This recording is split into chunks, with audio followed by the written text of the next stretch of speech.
Assalamualaikum warahmatullahi wabarakatuh. Bertemu lagi dengan kami di channel Komunitas Literasi Irmam dengan acara Ngobrol Literasi dengan saya Ademila. Sudah hadir bersama saya Pak Ustadz Azhari. Assalamualaikum Pak. Waalaikumsalam warahmatullahi wabarakatuh, Mbak Mila. Sebelum kita memulai ngobrol literasi, boleh kita kenalan terlebih dahulu Pak? Baik, terima kasih atas waktu dan kesempatan yang telah diberikan oleh Mbak Mila. Perkenalkan, nama saya Ahmad Azhari. Saya asli dari Desa Cangkring, ibu saya dari Cangkring, bapak dari Tasik. Kemudian saya sebagai mungkin bisa dikatakan seorang guru di desa ini. Ya, mungkin itu aja, Mbak. Terima kasih Pak. Pak Ustadz, kita akan ngobrol tentang literasi berbasis keagamaan nih. Boleh ceritakan bagaimana dulu Bapak belajar agama dan metode belajarnya? Baik, jadi kalau cerita tentang bagaimana saya belajar itu sebenarnya dari waktu kecil saya tuh sudah belajar di desa sini gitu. Jadi dari mulai TPA, madrasah itu saya nggak jauh-jauh, tidak mulai mondok dari SD, tidak. Itu saya SD itu saya belajar di sini di TPA Al-Mutahid ketika setelah duhur, kemudian setelah asarnya itu dilanjutkan di MDA Al-Muta'alimin yang ada di Pangaringan.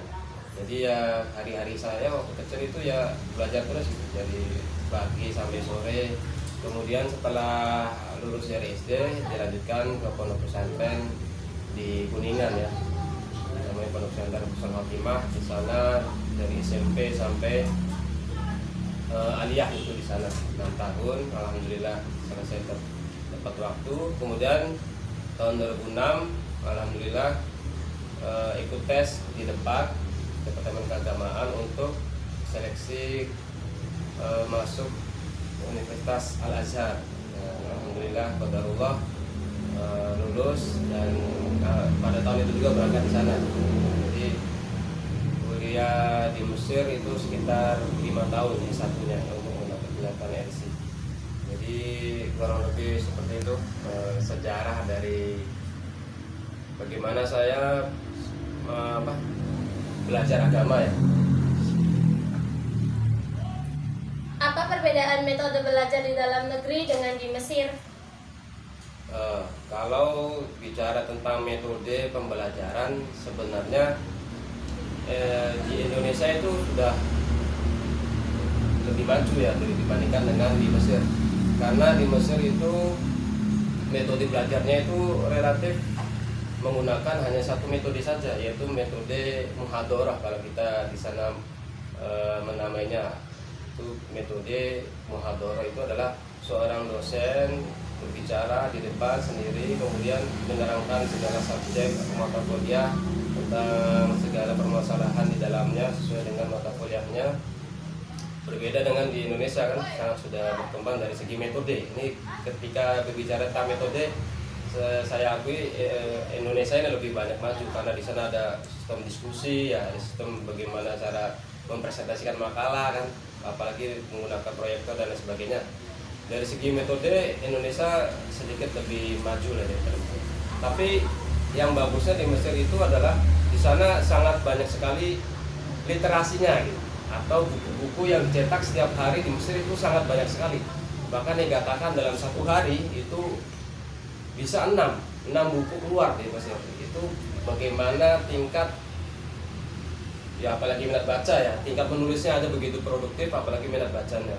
Jadi ini yang saya kira kurang di Indonesia, yaitu minat membaca, apalagi minat menulis ya. Apalagi di zaman digital sekarang kan banyak sekali godaan ya, dari zaman televisi saja sudah mulai menurun, apalagi sekarang sudah banyak godaan yang lainnya dari segi kurang. Jadi menurut saya dari segi metode Indonesia lebih maju, tetapi dari segi literasi mungkin jauh ya Indonesia dibanding Mesir.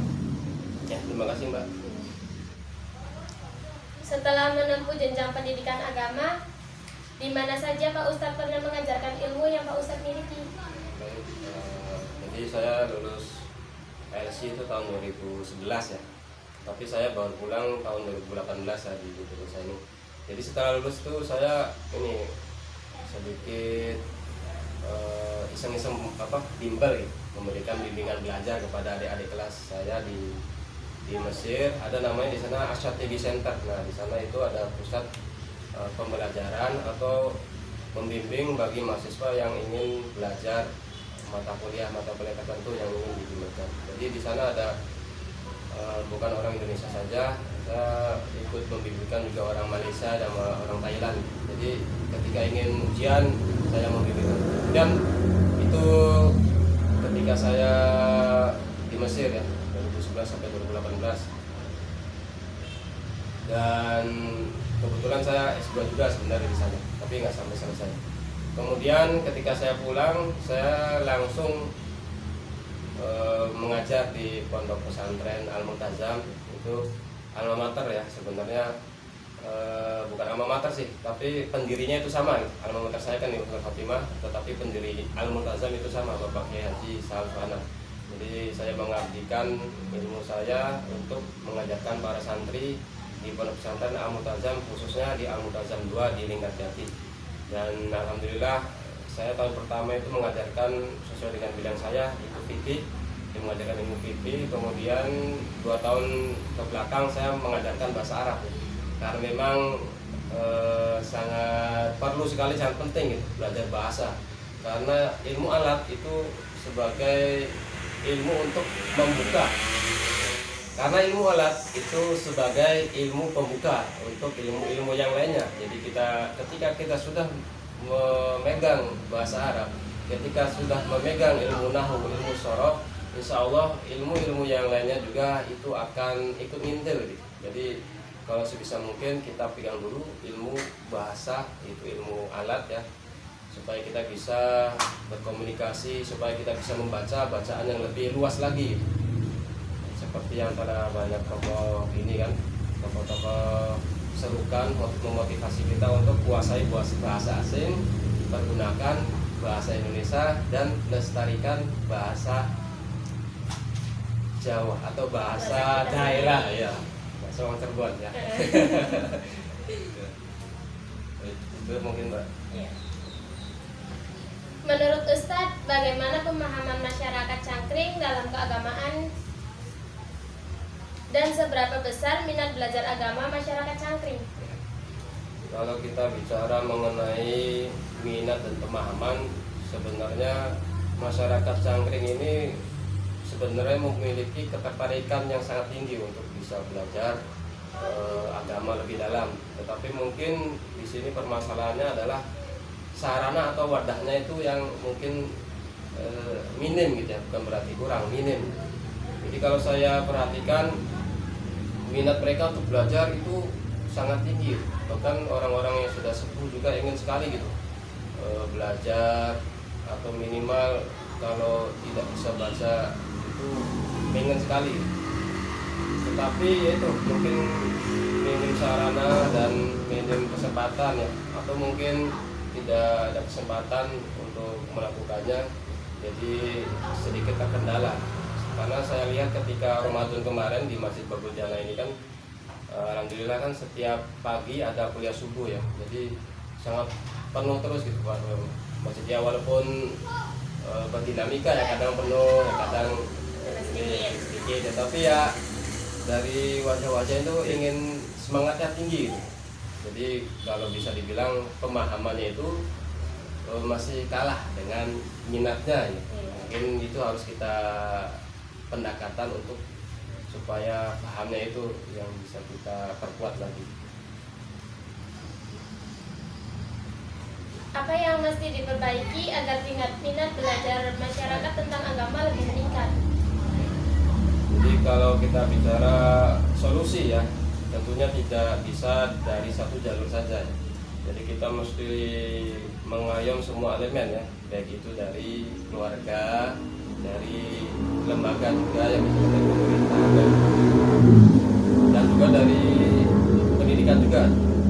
Jadi ketika bicara tentang solusi bagaimana untuk meningkatkan pemahaman masyarakat maka kita harus berubah juga pola hidup dalam berkeluarga. Jadi seorang ayah misalkan ketika anaknya ranking 1, jadi memberikan hadiahnya itu bukan mainan, bukan handphone, gadget, tapi kita kasih lah sebuah buku ya, buku entah itu buku dongeng atau buku pelajaran atau buku pelajaran yang dia sukai atau yang lainnya. Jadi itu memberikan contoh ya seorang dalam keluarga itu untuk menggiatkan literasi ya, untuk membaca. Kemudian yang kedua guru.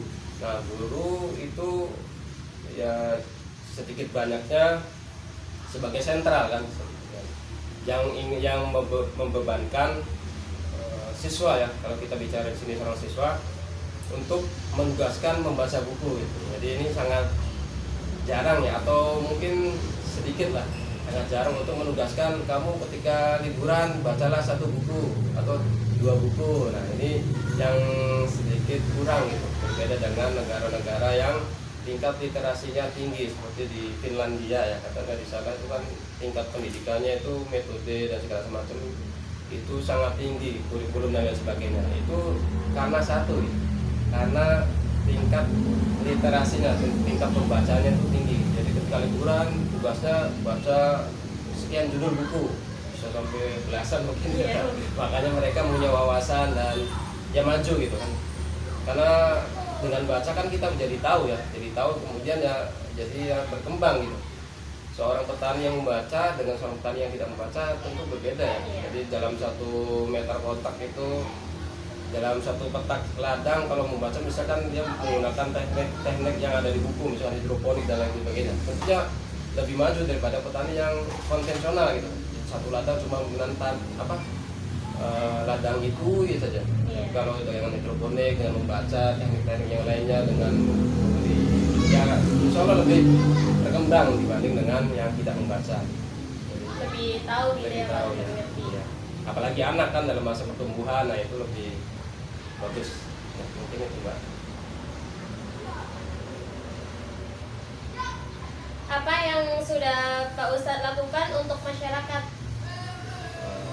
Kalau peran ya mungkin ini ya agak sedikit ini, karena memang kebanyakan saya aktivitasnya itu kan berangkat jam 6 pulang jam 4 ya, mungkin hanya membersamai dalam rutinan aja ya, mungkin ya. Ada rutinan malam Jumat ya bersama imam ya, ada rutinan malam Senin di musola Darussalam ya. Nah itu kenapa saya ketika itu memberikan kultum ya atau tausiah itu menggunakan kitab ya, itu memang sengaja gitu, karena supaya sedikit banyaknya pernah dengar minimal ngaji kuping kitab. Jadi minimal kenal dulu oh kitab fikih itu Safinatun Najah, kitab akidah itu Aqidatul Awam, kitab fikih yang lebih bagus lagi, lebih tinggi lagi ada Matan Takrib. Nanti banyak lagi, memang kalau bicara tentang fikih itu nggak ada habisnya Pak, jadi selalu berjenjang. Kemudian kitab-kitab yang lainnya, kitab akhlak, ada Nasolibat ya dan lain sebagainya, kitab tasawuf, tafsir hadis mungkin nanti ya. Jadi kalau bicara tentang peran ya mungkin hanya sedikit lah, nggak ada apa-apanya, baru pemanasan aja gitu. Jadi itu kemudian di pondok juga kadang-kadang diminta untuk mengisi kajian kuliah subuh atau mengisi kajian di rutinan di masjid, ada di Sada Mantra pernah, di Linggarjati, di Kuningan juga pernah ya, tentang fikih tentang fikih. Karena memang ilmu yang bagus itu kan ilmu hal ya, kata Syekh Jarnuji dalam Ta'limu Ta'lim. Jadi sesuai dengan kondisi gitu. Jadi kondisi kita sholat, jadi kita mesti tahu dulu bagaimana ilmu tentang sholat. Berwudu juga kita mesti tahu bagaimana cara berwudu ya, walaupun memang sudah kita pelajari di TPA atau di madrasah, tetapi kadang-kadang lupa kan mana yang rukun, mana yang syarat, mana yang sunnah, mana yang wajib, mana yang nggak boleh, mana yang halal dan lain sebagainya. Jadi perlu kita murojaah kembali, karena fikih itu nggak ada habisnya gitu. Bab toharoh saja tidak selesai-selesai gitu. Ya baik, itu mungkin Mbak. Dan apa harapan Ustadz untuk pendidikan agama di masyarakat? Kalau berharap tentunya pengennya yang setinggi-tingginya ya. Ya pengennya lah di Desa Cangkring ini kan sudah ada pondok pesantren satu ya. Pengennya lebih banyak lagi lah seperti masyarakat di Buntet ya. Jadi di Buntet kan ada 60 pondok pesantren ya. Kalau bisa ini di Cangkring ini lebih banyak lagi lah pondoknya ya, pondok pesantren. Supaya apa? Karena kalau orang apa dari wilayahnya baik, insya Allah masyarakatnya juga baik juga. Jadi pemahaman keagamaannya insya Allah sedikit demi sedikit itu akan lebih meningkat dan lebih bagus lah insya Allah. Ya harapan saya itu untuk masyarakat Cangkring supaya lebih paham dalam beragama, lebih paham dalam beramal. Jadi ketika beribadah itu tahu ilmunya supaya apa ya, supaya dapat pahala gitu. Jadi orang yang beribadah tidak tahu ilmu ya pahalanya nggak tahu dari mana ini. Bener apa nggak ibadahnya, puasa juga sama dan lain sebagainya. Mungkin itu saja Mbak. Iya, terima kasih Pak. Baiklah, terima kasih Pak Ustadz untuk waktunya. Ya, sama-sama, terima kasih juga. Dan terima kasih juga untuk perbincangan hari ini sudah hadir di acara Ngobrolin Literasi bersama kami. Kita akhiri acara kali ini. Jangan lupa like, subscribe, komen, serta bagikan. Saya pamit undur diri. Wassalamualaikum warahmatullahi wabarakatuh.